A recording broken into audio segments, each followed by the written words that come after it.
You're listening to the Results Driven Organizations podcast with Dr. Taunya Lowe, a podcast of curated conversations with C-suite leaders and those who support organizational growth and development. Get ready for inspiring interviews, educational lessons, and thought-provoking discussions that will challenge you to execute something new and innovative that will drive results in your organization. And now, here's Dr. Taunya Lowe. Hello.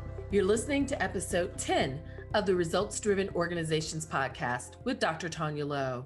Using my results-driven philosophy of strategy, leadership, teams, and customer experiences, I help organizations develop their best-kept secret, their human capital.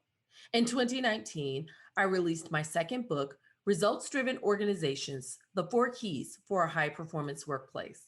This podcast is designed to expand the conversation with C-suite leaders and those who support organizational growth and development and what it really takes to create, develop, and maintain results-driven and high-performing organizations.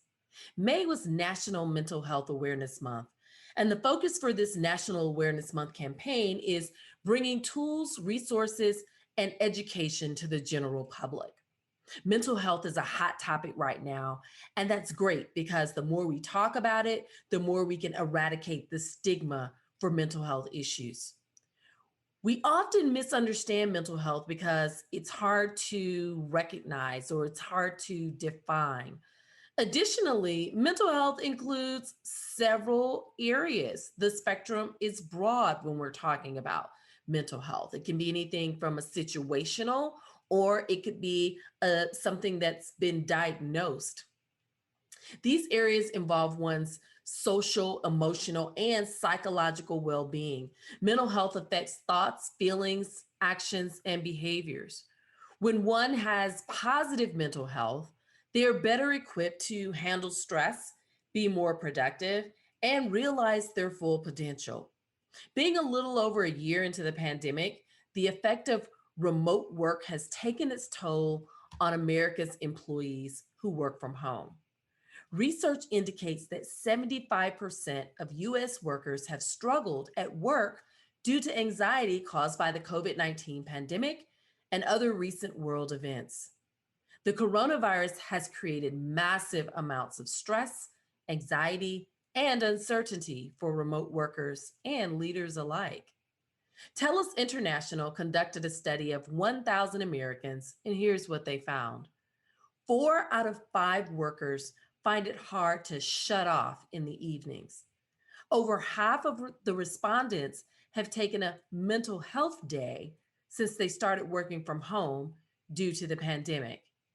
97% say that vacation days while working from home are important for recharging, which is another way of saying mental health.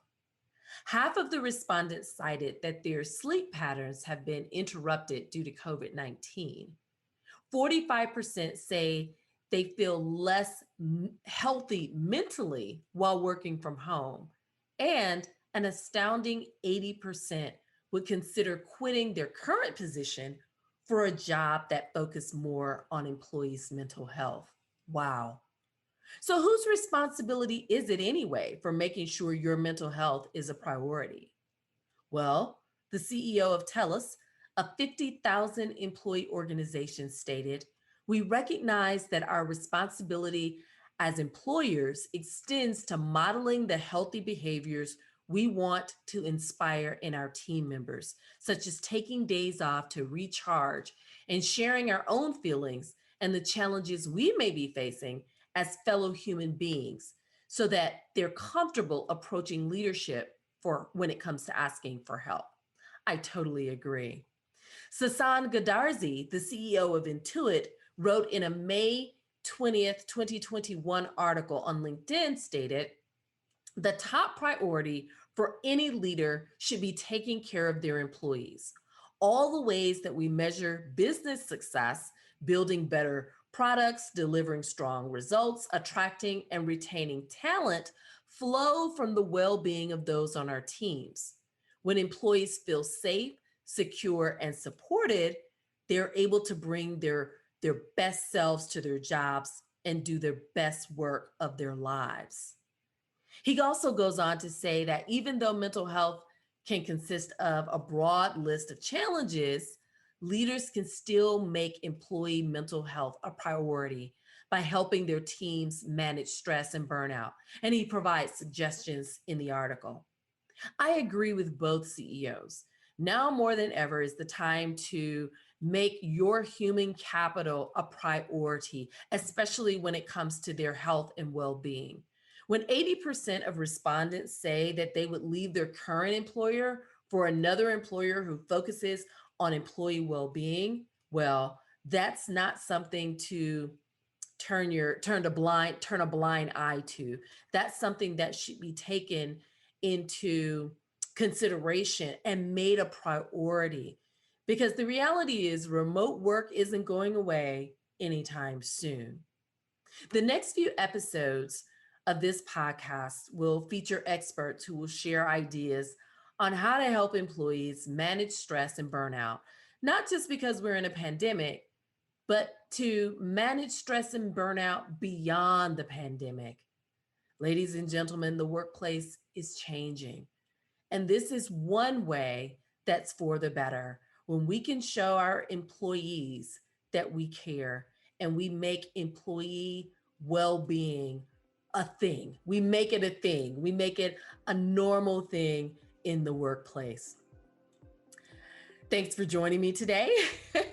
I hope you enjoyed this overview of what's to come. I'm Dr. Taunya Lowe, CEO of the Research Group of Metro Atlanta, and I help organizations develop their best kept secret, their human capital. Visit the show notes page where you will find the links to the survey and the article that I mentioned. And you can also grab a copy of my book, Results Driven Organizations, The 4 Keys to a High Performance Workplace, as well as grab our special gift just for you. Until next time. We hope you enjoyed this episode of Results Driven Organizations podcast with Dr. Taunya Lowe. Be sure to review the show notes for the resources mentioned, and don't forget to grab your free gift available at freegiftfromtanya.com. Until next time.